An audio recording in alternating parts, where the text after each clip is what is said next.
Куранда деле айтылат экен, падышабыздын ыйманын берсин деп тилегиле депчи. Ыймандуу, себеби бул адам жакшылыкты, жамандыкты да көрдү, элдин кыйноосун да билди дегендей түшүнүктүү адам деп. Элдин үмүтү баары ушу Садыр Жапаров болот атасы негизи. Жаштын баары Россияда жүрөт. Мен деле Россияда бир жакшы эле иштеп келдик.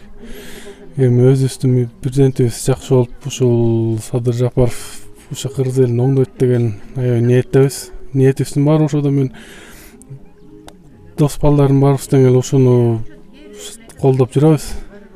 Бул жаштардын, Кыргызстандын келечегин оңдойт деген үмүтүбүз чоң ошодо.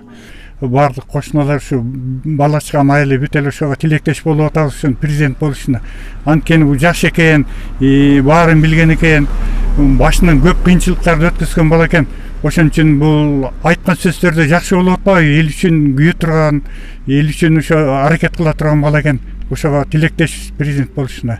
Өзүбүздүн колунубуз Садыр Жапаровду колдойлу деген пейил ниетте, тилекте болуп турабыз. Эми Кудай таалам ушу дуаларыбызды кабыл кылсын, дуа кылып да отурабыз. Себеби ушу Садыр Жапаров мынакей өзүңөр баарыңар көрүп билип турасыңар. Эл үчүн иштейм деп, ушу кыргыз элимди, кыргыз жеримди өнүктүрөм деген бала экен. Жана Садыр деп атабыз. Ошол жакшы чыгып атат го. Лампочка деп атышат. Ошо лампочкабызды коюп берип койгула, неметип койгула, шайлайлы ошону эле. Мен элден да суранып атам, кошуналардын баарына айтып атам, ошону шайлайлы айланайын, ушундай бололу.